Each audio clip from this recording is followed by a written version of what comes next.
warahmatullahi wabarakatuh. Selamat sore sahabat Hermina. Jumpa lagi dengan saya Dr. Putri di podcast Rumah Sakit Hermina Tangkuban Perahu. Nah, gimana nih kabarnya sahabat Hermina di rumah? Semoga semuanya dalam keadaan sehat walafiat ya. Ya, seperti biasa pada sore hari ini saya tidak akan sendirian karena saya sudah ditemani dengan narasumber kita yang luar biasa sekali nih, yaitu Dr. Yofi Maulana, spesialis ortopedi. Selamat sore Dr. Yofi. Sore. Bagaimana kabarnya dokter? Alhamdulillah sehat. Alhamdulillah sehat ya dok. Harus sehat terus ya dok. Harus sehat terus.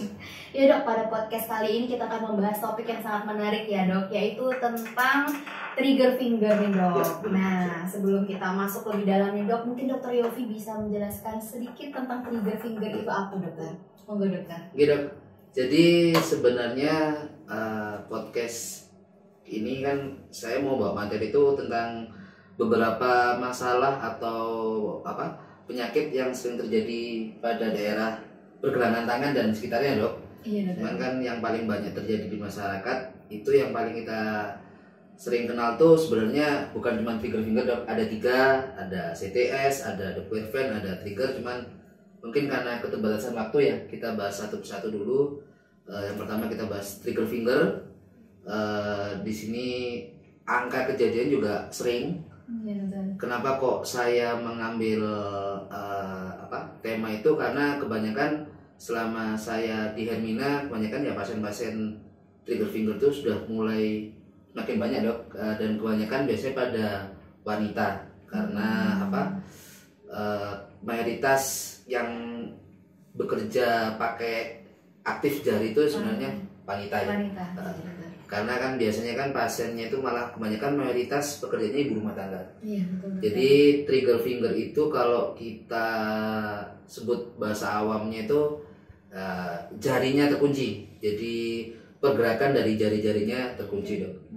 Yaitu biasanya hampir kena pada mayoritas karena kita orang Indonesia kebanyakan tangan kanan, dominan tangan kanan, jadi kebanyakan pada jari-jari tangan kanan.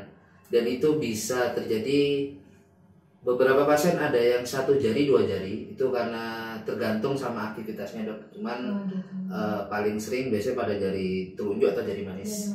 Ya.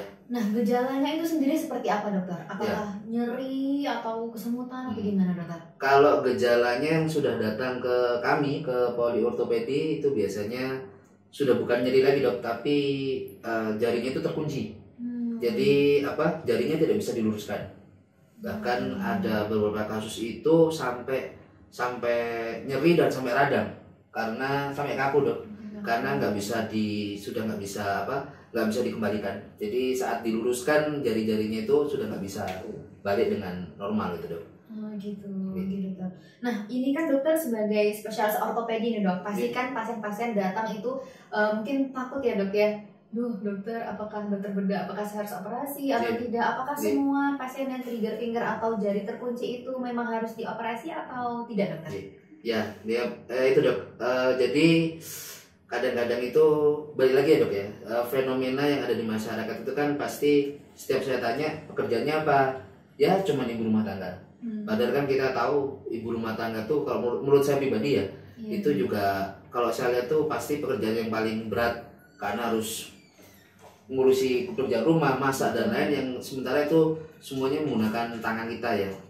Jadi biasanya pasien tuh datang sudah dalam kondisi derajat yang parah dok. Makanya saya bilang tadi sebenarnya trigger finger itu ada derajat-derajatnya dok. Jadi mulai dari dia hanya keluhannya mulai dari rasa nggak nyaman atau hanya nyeri saja, sampai datang di fase sudah locking tadi, terkunci. Terima kasih untuk ilmunya dokter, semoga bermanfaat bagi kita semua. Semoga Dr. Yofi selalu sehat, sahabat Hermina juga di rumah semoga selalu dalam keadaan sehat. Nah, jangan lupa nih ikutin terus podcast Hermina, dan bisa juga nih ditonton di YouTube channel kami. Jangan lupa untuk like, komen, subscribe YouTube channel Rumah Sakit Hermina Tangkuban Perahu. Sampai jumpa di podcast selanjutnya. Wassalamualaikum warahmatullahi wabarakatuh.